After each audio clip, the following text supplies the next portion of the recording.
दोस्तों, ये परमात्मा की लाठी बहुत बड़ी लाठी होती है। वो जो लाठी पड़ती है तो अच्छे अच्छे राजाओं का भी जो है ना उसको संहार कर देती है। तो इसलिए सर वो परमात्मा की लाठी के बारे में मैं कुछ प्रस्तुत कर रहा हूँ सर। एक बार एक साधु वर्षा के जल में प्रेम से मस्ती भरा चला जा रहा था कि उसने एक मिठाई की दुकान पर देखा जहाँ कढ़ाई में गरम गरम दूध उबाला जा रहा था और दूसरे कढ़ाई में गरम गरम जलेबियाँ तैयार हो रही थी। साधु कुछ क्षणों के लिए वहाँ रुका। शायद भूख का एहसास हो रहा था या मौसम का असर भी था उसको। साधु हलवाई की भट्टी के बड़े गौर से देख रहा था। साधु कुछ खाना चाहता था, लेकिन साधु की जेब में पैसे नहीं थे।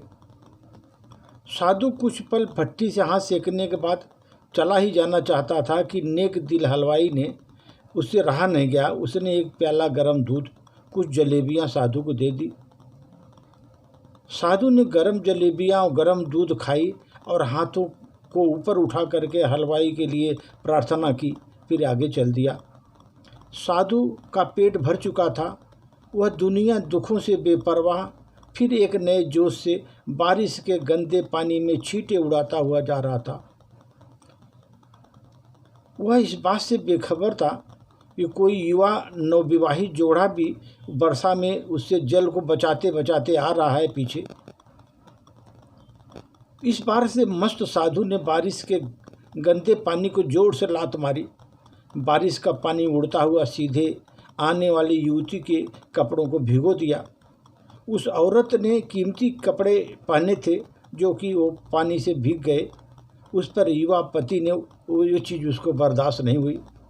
वह अपना हाथ में आस्तीन चढ़ा करके आगे बढ़ा और साधु के कपड़ों को पकड़ कर खींच कर कहा, अंधा है तुमको नज़र नहीं आता? तेरी हरकत की वजह से मेरी पत्नी के कपड़े गीले हो गए, कीचड़ से भर गए।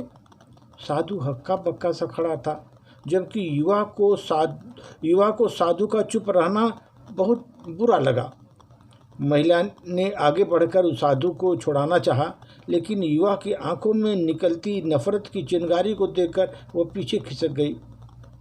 राह चलते राहगीर भी उदासीनता से यह दृश्य देखते रहे, लेकिन युवा के गुस्से को देखकर किसी की हिम्मत नहीं हुई कि उसे रोक पाता।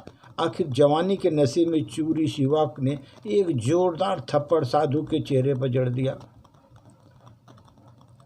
बूढ़ा साधु थप्पड़ की ताव को झेलता हुआ लड़खड़ाता हुआ बेचारा कीचड़ में जा गिरा। युवक ने साधु को नीचे गिरता देख मुस्कुराते हुए वहां से चल दिया। बूढ़े साधु ने आकाश की ओर देखा और ऊँटों से निकला, वाह भगवान, कभी गरम दूध जलेबियाँ और कभी गरम थप्पड़, लेकिन जो चाहे तू वही मुझे पसंद है। यह कहता हुआ फिर वो रास्ते से चल दिया।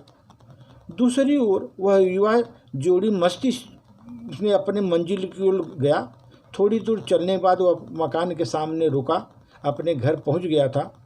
युवा ने अपने जेब से चाबी निकालकर पत्नी को दिया और ऊपर सीढ़ियों पर चढ़ रहा था। बारिश के कारण सीढ़ियों पर फिसलन हो गई थी। अचानक युवा का पैर फिसल गया और सीढ़ियों से नीचे गिर गया।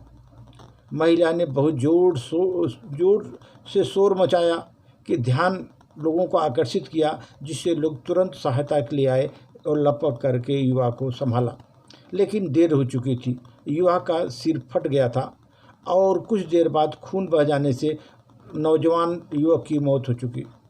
कुछ लोगों ने दूर आते साधु बाबा को देखा। आपस में कानाफूसी होने लगी कि निश्चित है साधु बाबा ने थप्पड़ खाकर युवा को श्राप दिया, अन्यथा नौजवान युवक का केवल सीढ़ियों से गिरकर मर जाना अचंभे की बात लगती है। कुछ मनचले युगों ने यह बात साधु बाबा को घेर लिया। आप कैसे भगवान के भक्त हैं जो केवल थप्पड़ के कारण युवा को श्राप दे बैठे? भगवान भक्त के रोष में गुस्सा हरगिज नहीं होता, तो आप तो जरा सी असुविधा पर भी धैर्य नहीं कर सके। साधु बाबा कहने लगे, भगवान की कसम, मैंने युवा को श्राप नहीं दिया। अगर श्राप नहीं दिया तो नौजवान युवा सीढ़ियों से गिरकर कैसे मर गया?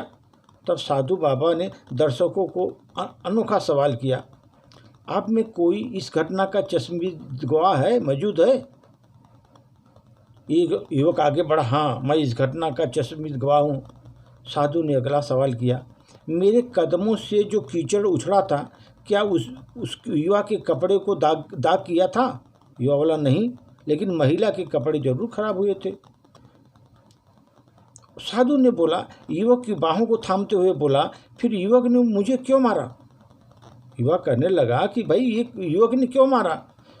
क्योंकि वह युवा इस महिला का प्रेमी था, वो बर्दाश्त नहीं कर सका और उसके प्रेमी के कपड़ों को गंदा करे, इसलिए युवक ने आपको मारा।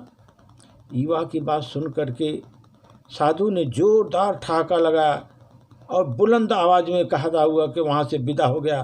तो भगवान की कसम, मैंने श्राप कभी किसी को नहीं दिया, लेकिन कोई भी जो मुझसे प्रेम रखता है, अगर उसका यार सहन नहीं कर सकता तो मेरे यार को कैसे बर्दाश्त होगा? उसका यार वो नहीं सहन कर सकता तो मेरे यार को कैसे बर्दाश्त होगा? कोई मुझे मारे और वह मेरा यार इतने शक्तिशाली है कि दुनिया के बड़े बड़े राजाओं की भी लाठी से उसकी डरता है, बड़े बड़े राजा भी उसकी लाठी से डरता है। हमारे जो है उस शक्तिशाली इतना है। सच है सर, परमात्मा की लाठी दिखती तो नहीं, पर आवाज़ भी नहीं करती, लेकिन पड़ती है तो बहुत दर्द होती है, क्योंकि वो जो भगवान न्याय करता है और न्याय के सिंहासन में बैठा हुआ न्याय करता है और अपने जो भक्त हैं उनकी रक्षा करता है। हमारे कर्म ही हमें उनकी लाठी से बचाते हैं, क्योंकि हम कर्म अच्छे करेंगे तभी वो लाठी हमें नहीं मिलेगी। अगर बुरे कर्म करेंगे तो ज़रूर वो लाठी देता है। बस अच्छे कर्म करते जाइए सर, जितना अच्छे कर्म करेंगे उतना ही अच्छा रहेगा। परमात्मा आप पर खुश होगा और परमात्मा की लाठी आप पर नहीं पड़ेगी और इसलिए आपका विनाश से अब बच जाएंगे सर। धन्यवाद।